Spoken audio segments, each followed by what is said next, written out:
Many thanks for still staying with us on Global Bonding. It's several reaction over the those Saturday's election as to the outcome. The stakeholders are speaking. The PDP has reacted, Labour Party has reacted. So we're trying to track some of these concern, what people really have to say. Because from the other end, INEC have insisted that, I mean, this is the elections and these are the processes that we carried out the job. The security agencies have also spoken. They said they commend the policemen for professionally carrying out their duty in the course of the Saturday's election. But one or the other, some parties are quite, I mean, dissatisfied about the outcome of that election.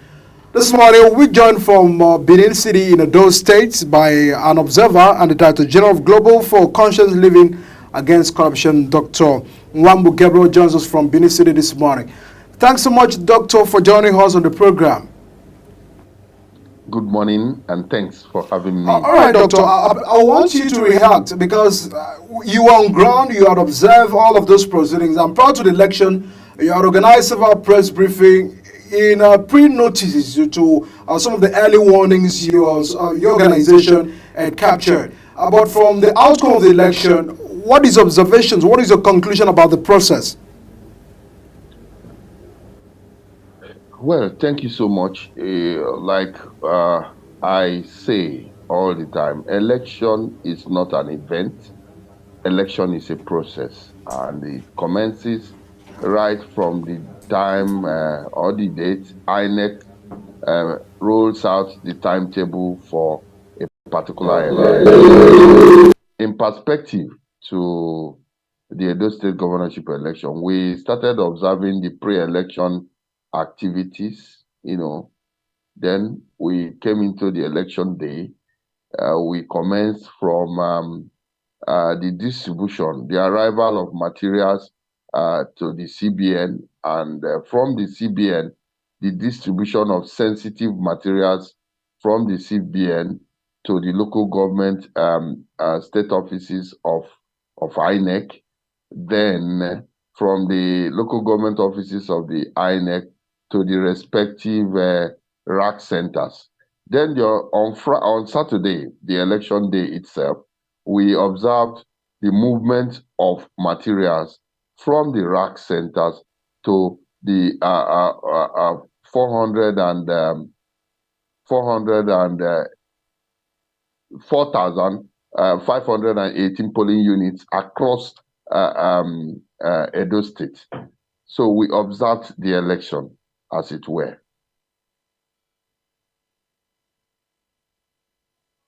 The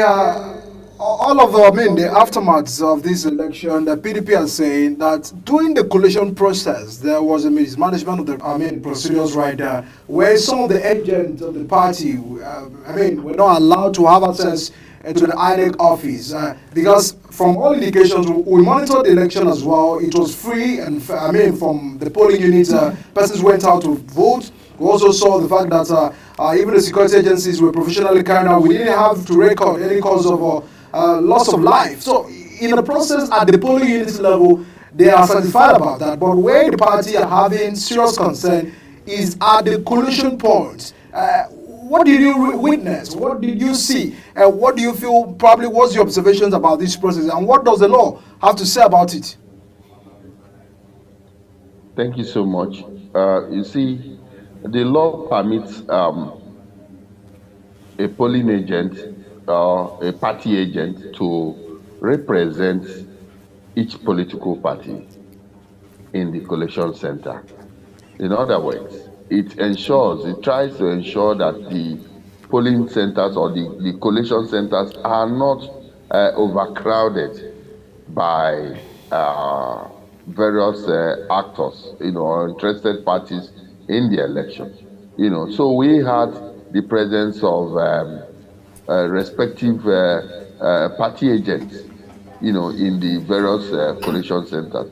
We also had our observers, inside the collation centers who were giving us, real-time online, reports of what was going on in various collation centers, across the 18 local government areas. However, there are features that played out. We had a serving governor who came to the collation center, against the principles or against the rules of the election. A serving governor is not expected to come to collation center. Otherwise, what is a serving governor coming to do in a collation center where he has agents that represent his political party? Even the candidates themselves are not even allowed to come to collation centers, because they have, party agents who represent them in such collation centers. So for a governor to come to a collation center is unbecoming, is not in tandem with the provisions of the Electoral Act, and it's a pure violations of the extant rules, guiding the election. We also saw a post-election activity where a serving governor, came and addressed a press conference declaring the results of the election in favor of his own political parties. And we wondered where he must have gotten the figures from, where he must have collected his own results, and decided to announce the results, contradicting, section 788 and 789 respectively of the Constitution of the Federal Republic of Nigeria, which instantly gives INEC, provides that INEC exclusively has the power to announce or declare results. So we wondered why he decided to usurp the power that is meant for INEC by declaring, results by himself. So some persons, some political gladiators really are trying to demean or reduce the Nigerian state to a banana republic, but it's quite unfortunate. To this effect, we are also recommending that come 2027, when the immunity clause must have been removed from him, he should be prosecuted in line with the extant laws of the Federal Republic of Nigeria. That will serve as a deterrent. Otherwise, if this thing is not caught, people declaring results arbitrarily will become the order of the day. Otherwise, Nigeria will now deteriorate to a banana republic. Oh, well, thank you, Mr. Gabriel. But we follow the results. Some political parties have said that the elections were marred with irregularities, they were vote buying, particularly apathy was mentioned, voter apathy, following the figures of these votes that was recorded with hundreds of thousands. How much of voter apathy would you say voter apathy was, and what could be the reason for this voter apathy?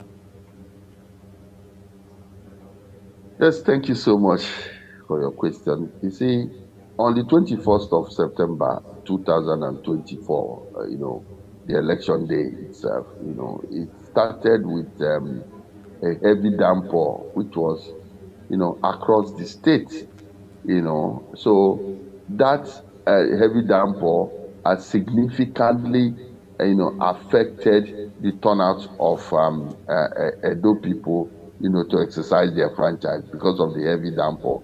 It's also affected, to some great extent, logistics, INEC logistics, to a great extent. So in terms of voter turnout, we recorded 22% of voter turnout, which we consider to be very low compared to the total number of voters cards, collected, So we believe that in terms of the season, the season being that of rainfall, there should be contingency arrangement that ought to have been also made by the Independent National Electoral Commission, which we believe, was done. We know that it is rainy season, so we believe that, raincoats, rain boots, and things that would ensure that elections go on, ought to also be in place, which we believe INEC did. But there are issues where logistics problems were caused also by some gladiators, like members of the National Working, what do they call it, Road Transport Workers Association, where vehicles are loaded and suddenly you start looking for the driver and you don't find driver. we would want that to be investigated, whether it was intentional that some drivers, decided to abscond, at the point of, or whether it was intentional or it was coincidental. We also had situations where vehicles were loaded and the drivers were there present, and we found out that the police that was expected to, the policemen, officers and men that were supposed to escort these vehicles because they were carrying voting materials, sensitive and non-sensitive materials. You find out that the policemen were nowhere to be found. But these were in very few cases. That is not enough to say that the elections were not credible. These were pockets of areas which we also recommend that the Nigerian police should also make proper investigation, in spite of the 35,000 policemen that were deployed for this election. Why is it that in pockets of areas, we found that the policemen were not there to escort voting material from the rack centers to the polling unit? These are very resonating, pertinent issues that should be investigated as we move towards Ondo State governorship election, so that we wouldn't have a reoccurrence, of shortage of policemen for escort or members of.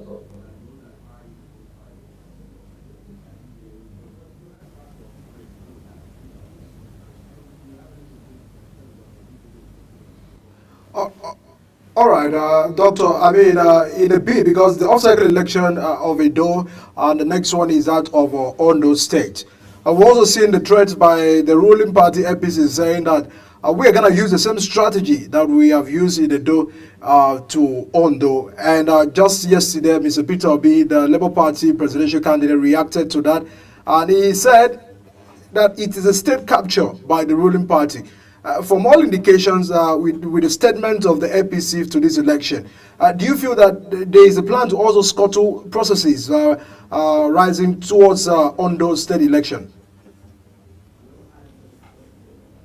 No, that is not. That's his own opinion. You see, the beauty of democracy is that it allows you to ventilate your grievances or your anger, provided it's within the ambit of the law. While ventilating your anger, you also you are not expected to infringe on the right of other citizens as well. What has happened in Edo State is an election that has been conducted. This election is 90% compliant to the provisions of the Electoral Act 2022 and the 1999 Constitution of the Federal Republic of Nigeria as amended. So for us, as INEC accredited observer organizations, we believe that this election conforms with the extant laws. It is transparent, it is free, it is fair, and it is also credible. We believe that there are hitches of problems which we have enumerated in course of our press briefing this morning.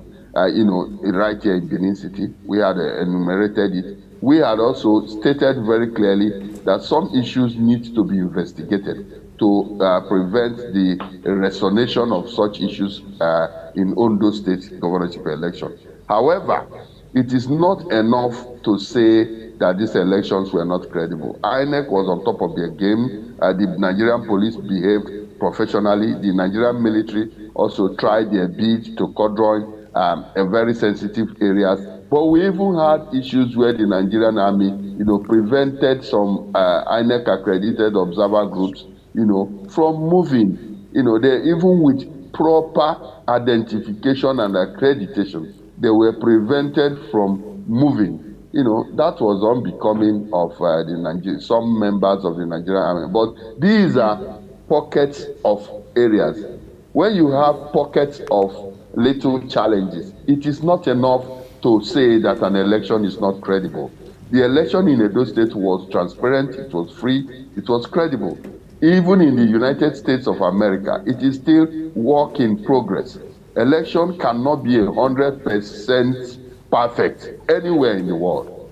So we believe it is not yet Uhuru. It is work in progress, and those who are aggrieved and those who do not feel satisfied have some mediums to ventilate their anger, and in a most civil and in a most civil manner that is in line with the provisions of the extant laws. Thank you, Mr. Gabriel. But we've been talking about electoral reforms for a while now. Do you think that electoral reforms, as is currently being discussed, would have made a difference in this Edo election? And can we just pick key lessons that we can learn, that we can, look at moving forward, that will help us in the 2027 election and even in the gubernatorial elections in Ondo State?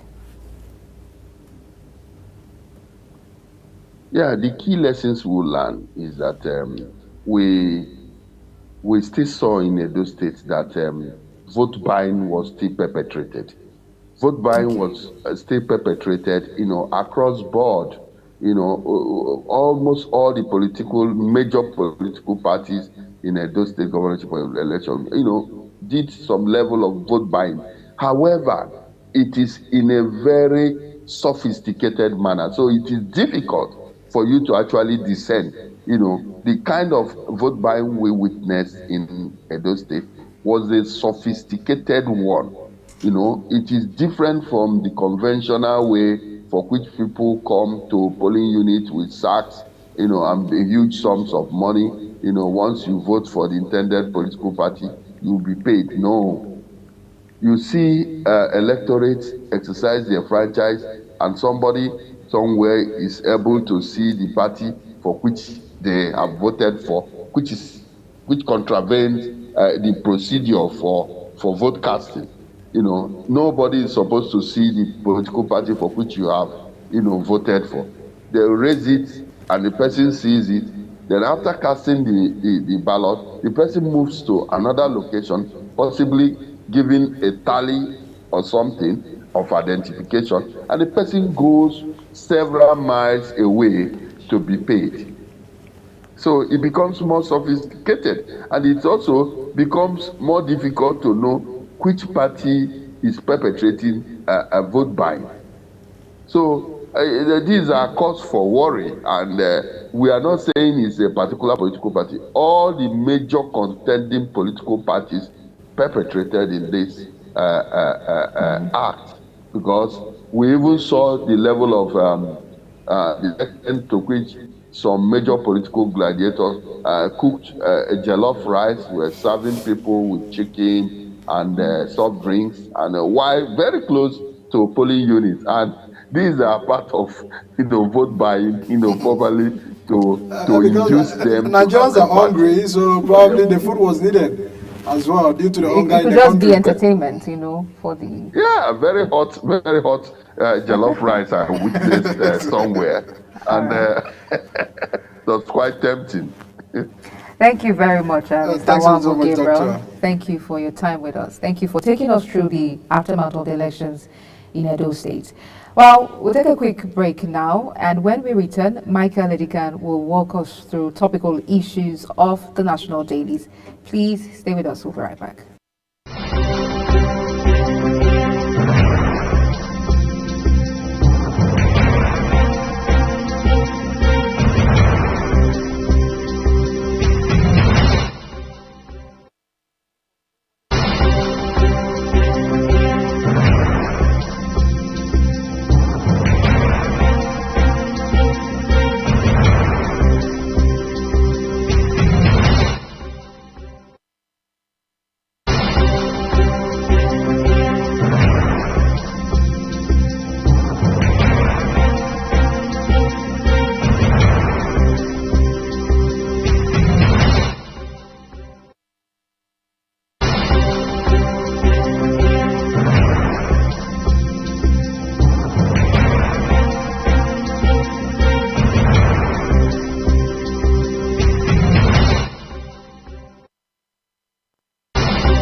Well, the People's Democratic Party candidate in the Edo says it is a threat to democracy and the outcome of that Saturday's election. So all of that is still on the spotlight of reactions trailing the aftermath of the exercise on Saturday.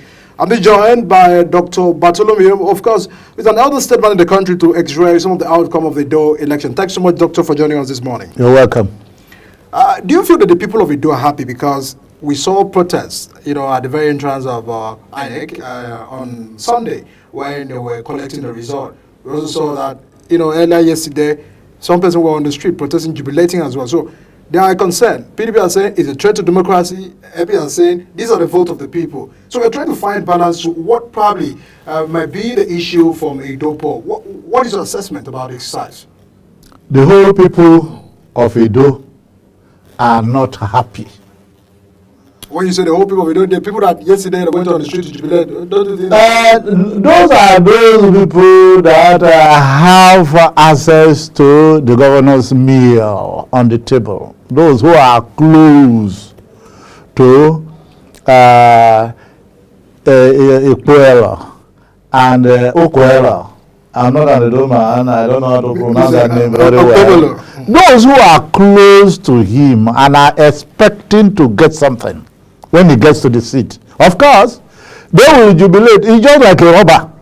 When a robber goes outing and he is able to hit his target, he will come back jubilating.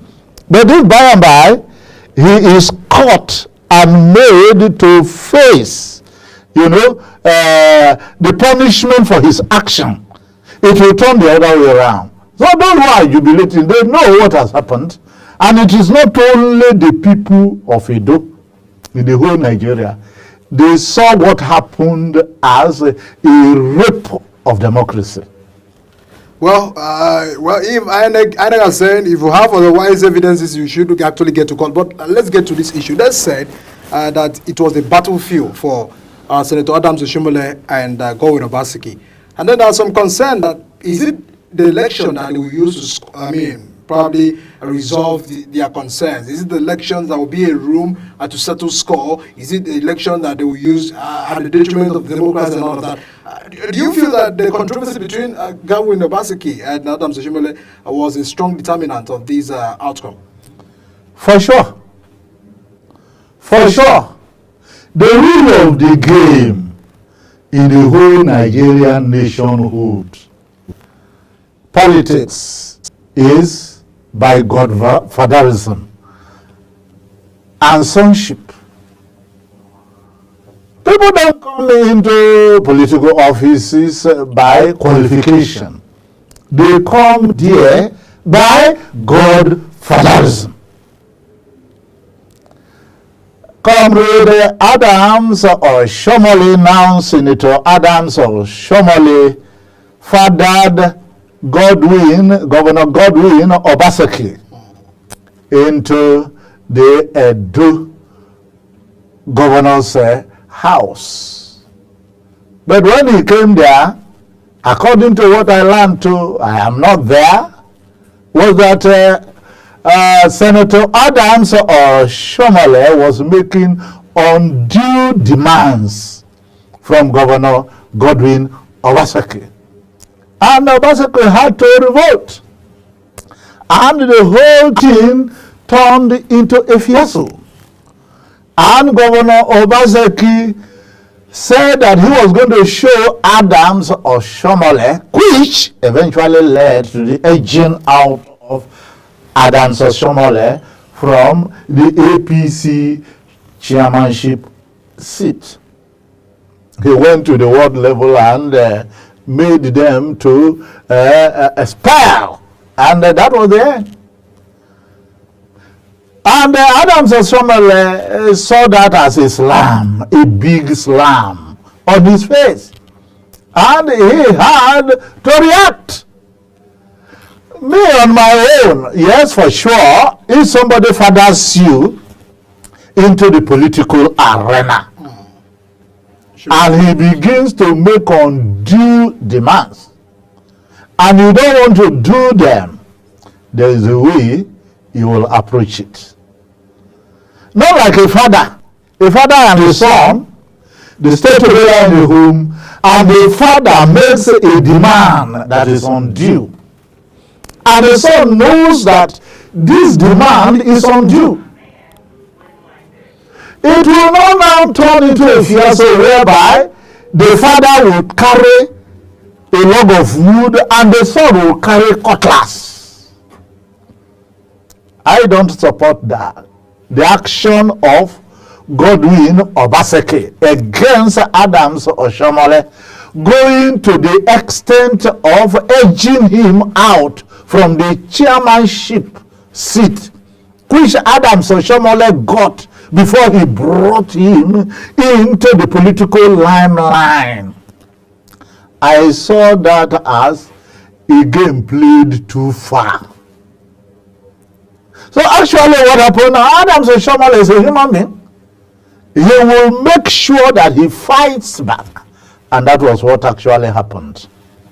Those are few. If Obaseki had picked Philip Shaibu as deputy governor, probably for the candidacy of the party, probably the outcome would have been different, owing to the fact that they have from the same senatorial district with Adams. So it would have been a very tough fight. Do you subscribe to that? And do you also feel that the issues that Philip Shaibu is raising against Obaseki, and Obaseki's concern about Philip Shaibu probably was another factor that could deter the outcome of this election? That is the syndicate in the Nigerian political landscape. People who are always there, they don't always like other people to come to where they are, most especially people who are close to them.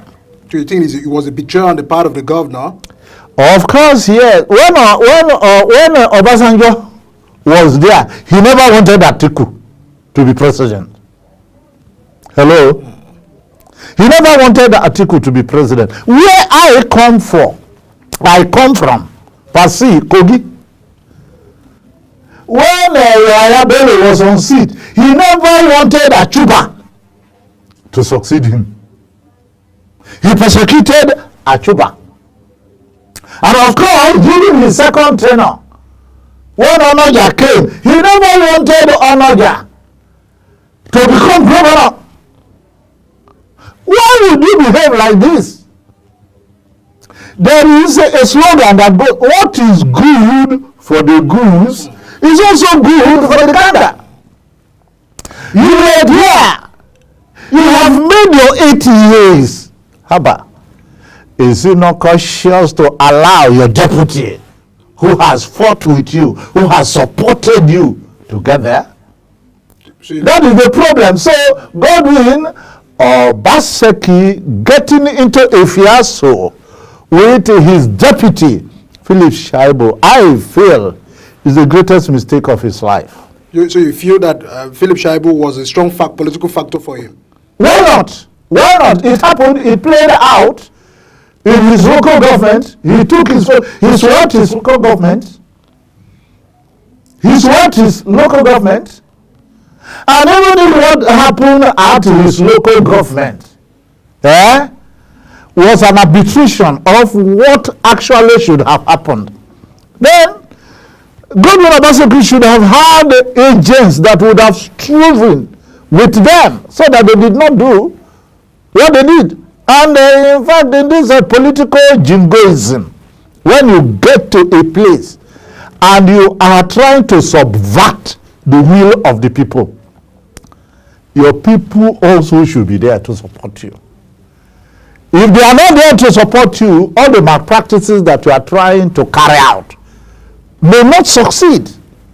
And so if the PDP are alleging that at Philip Shaibu's local government, the election was mad, then it was because the people of Philip Shaibu were there and they encouraged the marring up of the election. It's about the number of people on ground. It's about the number of people on ground. Not the number of people that are voting. Not at all. From the outcome. Not at all. Because it looks like that whole government was highly rigged. Yes, it was highly rigged. So Philip Shaibu have more people to be able to come. For sure, what happened really shows us that Philip Shaibu was a factor to the name that Governor Obaseki made. All right, let me take you to the visit of APC shortly after INEC had announced Senator Monday as a winner. They went to the palace of Oba of Benin in a thank you visit. That those are saying, why should the traditional council be involved in issues of political matters and all of that? Isn't it right for the traditional council to, stay away from politics? Or did he have to, meddle into politics, probably supporting APC? Because for APC to go and have a thank you visit to Oba of Benin, people are saying that it seems that Oba of Benin had backed up the APC. What is your concern about that? Governor Godwin Obaseki did not play the wise one. He had a fiasco with his godfather. He had a fiasco with his godson. So to say, Comrade Adams Oshomole was his godfather. And Comrade Philip Shaibu was his godson. He had a problem with both of them. Why not stop there? He went ahead into having a fiasco with the traditional father, the traditional ruler, the father of the land, the Oba of Benin, a first-class chief in the whole Nigeria.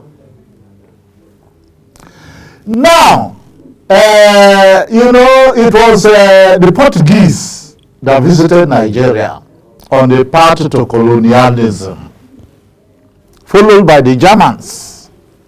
When they came, they carried some artifacts from the Oba's palace to their land. In the course of doing things, the chiefdom of the Oba of Benin did not see that going down well with them. They fought all they could find and brought the artifacts back. After bringing the artifacts back, they were kept in the palace. They were kept in the palace. All right, Doctor. I'll be back. I'll be back in that conversation for us to continue to look at very closely. Let's go on a quick break, and once we return, the conversation continues.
Thanks so much for still with us on the morning program. A concern right in the door is the fact that probably during the coalition period, the processes of coalition, there was a mismanagement of processes, wrong communications from the part of INEC and all of that, because they're insisting that, the security agencies that hacks all the political agents, party agents, to stay clear from, the local government coalition centers.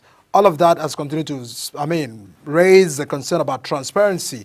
Young Africa, some NGOs and civil society were there, have raised concern that at that point was when the whole process was not duly followed. What's the concern about that? Because coalition is, after election, after the voting, I think the next point has always been the issues of coalition. Just like, before I go there, what we're talking about concerning the fiasco between the Oba of Benin. Governor Obaseki and the Oba of Benin. What I was just saying, the artifacts that were carried away by the white men, when the Oba of Benin came to himself, he struggled, and the artifacts were brought back and kept in the museum of the palace. When Governor Godwin Obaseki came, he wanted to build an amusement park where those artifacts will be kept. Then the traditional ruler said, no, we have a museum here where it could be kept, and this is where they had been from antiquity. Let them continue to be there for historicity. But Godwin Obaseki did not want to take that, to the extent that he took the traditional ruler to court. As I speak to you, the case is still in court. Do you think the Oba of Benin will be happy with Governor Godwin Obaseki? And if this governorship seat falls out of his hand, don't you think the Oba of Benin will be happy? So these people, they came to celebrate with the Oba of Benin. It's not perceived that the Oba of Benin or the traditional ruler is getting into politics. But as it is, the governor looked for his trouble. The governor should have appeared as a son to him. The arrogance, the stiff-neckedness was too much. If Godwin Obaseki's man had won, the Oba of Benin would have been in trouble. And so the celebration, more or less, was for the Oba of Benin. So that was why they went to his palace to celebrate with him. It really looks that, Godwin really had a whole lot of score to settle before going into this. He had a lot of scores to settle before getting into this governorship race. Should that undermine the people's vote? Should that undermine the people electing who they want? Because it looks that what the people are saying is that we voted, what we voted is not what INEC are giving to us. And they have also raised the concern, just as I asked about the issues of coalition. PDP earlier, before the announcement of INEC, probably from the IREF, got the result from IREF and read out declaring that PDP has won the election. But from what happened at the State Coalition Center, at the State INEC office, it wasn't the same. So this is where the dissatisfaction of many people are saying that it was not transparent. The process at one point was scuttled away. Like talking about whether the feud between the governor and the Oba of Benin influenced the voting. That is not what I am talking about. That is not what I am talking about. No, I'm saying all of the factors and the scores that he had to settle with Philip Shaibu, had to settle with Mr. Adams Shimole, had to settle with all of those political enemies of Adams, ought not to have affected the candidate of the PDP. I don't think the feud played out in the voting. Although he had feuds with the trio of Adams Oshomole, Philip Shaibu, and the Oba. Being the governor, to be a governor is not a small thing. He still had his way. The people that would vote for his man were still there. But the whole election processes were subverted. Mike, when I keep saying that the Nigerian problem is insincerity, I mean what I say. Penultimate, the election. The resident electoral commissioner came up and gave assurances that they were ready for the election and that the election was going to be fair and free. He gave Nigerians assurance. I watched him talk on the TV screen. And I was like trying to believe him. But what has happened was a subversion of the people's will. That is to say that when anybody is coming into governance, when anybody is trying to embark on a project, he will say every good thing he wishes to say about himself. Just like the president is saying there will be light at the end of the tunnel. Yes, I don't expect him to say anything different. But what happens if at the end of the day, the light does not come at the end of the tunnel? Mike, listen to me. What really happened was a whole shamble. It was a shamble. When INEC officials will come and tell us that rain fell and that affected their getting into the polling unit point early. And the people to what they were there. Who are you playing big bandism for? This is the work you have come to do. Secondly, they were given some flimsy excuses that there was no transportation for them, that there were no vehicles to convey them to the polling units. What a shit! What a shit! What a nation! So they had a whole lot of time to have planned for the logistics. They had a whole lot of time to have planned for the logistics. This is nonchalancy. It's unacceptable in a country that is developing. It's unacceptable. All right. Now, the election have been conducted. INEC are declared. Every room that we have is in the judiciary. Now, the outcome of the 2020 election, everybody will say, all eyes on the judiciary. So I think the DOE people and PDP people and Labour Party and other political parties who feel, cheated out of this process have another room to go to the court. But the concern other Nigerians are raising that they shouldn't expect anything different from all what the court have always been, given to Nigerians in terms of elections. So it looks at the judiciary, which is also be the last hope of a common man, have been indicted to all of this concern. What would be your concern as the PDP are heading to the tribunal and the Labour Party?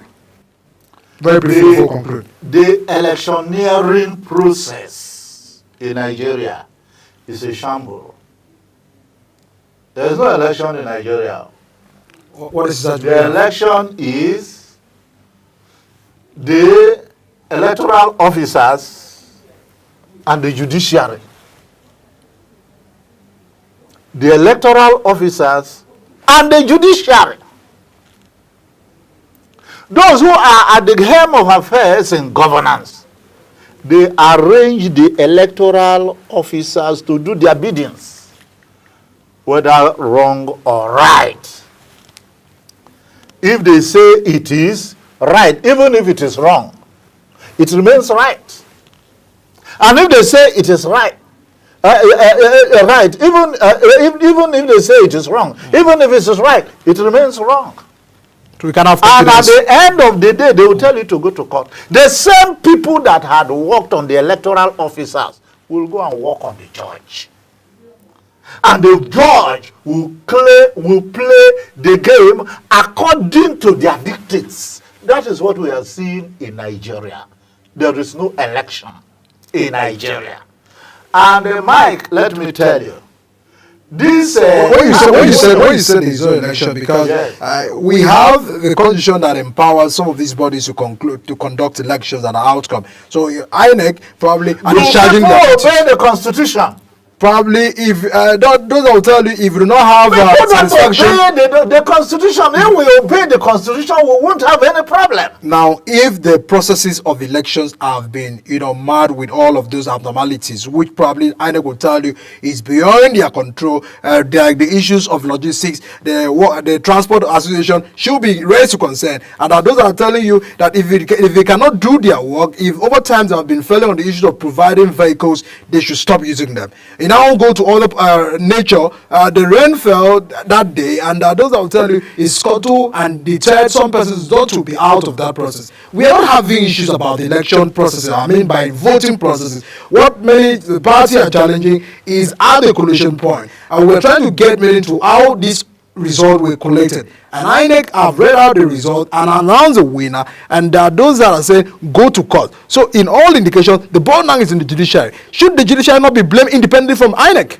Because there are two different bodies that are those that are the judiciary are appointed by the person who appointed the electoral officers. No, they are body that you get what I'm saying? The body that selects the judiciary. Now, in the electioneering process, processes has played out in Edo that we have just seen. Very briefly, because of time. The idea of not seeing transport was there. The idea of the rainfall was there. And another whooping complaint was that collections were not done at the local government. And you know the reason they gave? They said that there were violence there. They went to do the collection at the state. Probably INEC has the power to move when there are instances like that. No, collations should be done at the polling units where elections were conducted, where the agents were on ground. You sign paper, they have their own record, you have your own record. All right, Doctor, we probably this is not the courtroom to prove all of those evidences. The parties and the agents and the candidate have the court to probably go to and prove those results. On a summary note, what is happening? This is not Tinubu's problem. This thing was planted by Obasanjo himself. When PDP was in power, any state they wanted to go and take, they will go and take. All right. What is happening here now? They will go there and do it. Like when Obasanjo was in power, you know, the whole Southwest were in AD. Right, he went and took all of them except Lagos. Doctor, that is what I'm coming just a minute. That is what is happening right now. And in the whole electioneering process, they are viewing it along party lines. Even those who are in offices. What concerns those who are in party? If you want to run your party at your meetings. What would bring, for instance, Shetima to the campaign field? What would bring Akpabio to the campaign field? All right, Doctor. And if the president equally had time, he would have equally shown up on the campaign field. That's the part. Are we talking about party, or we are talking about people who will rule the country? But the moment you get into the office, you are not there to do the bidding of the party anymore, but the bidding of the whole public. Well, the persons that were in Edo State are party members are probably they were not wrong to be had Edo in support of their party candidate. But time will not permit us to go on to all of these concerns and controversies surrounding the election. But the room has always been created that those who feel dissatisfied about the process, they have to only seek redress at the judiciary, which is a tribunal, and the process is from there to the appeal and then finally to the Supreme Court. We are watching and counting, but for now, the INEC declaration has always stand. All of this concern of the many people are still following the reactions of the stakeholders and the people of the state. Well, the size of our program this morning ends here, and big thanks to Dr. Bartolomeu, head of volunteers refugee. Thanks so much for joining us on the program this morning. And then we had Professor Ibrahim Ado, the Global TV analyst, who was also here to give us an insight on this issue. That's where we draw the curtain this morning. See you very shortly. Welcome to Global Morning. The death toll from flooding. Most time our politicians just bring in policies too, for sure. Incidentally, we have several more stories. The legislature was carefully crafted to 22.2% inflation rates as of April this year. What does that say about where we are as a country? I think Nigeria has resorted to being resilient. Before you call a police station, before they even leave, they'll take permission from. I don't think there's really anything on ground to improve. We struggled as a strike. The Minister of Education volunteered and said, give me 2 weeks. It was a lie. The president never gave me any deadline.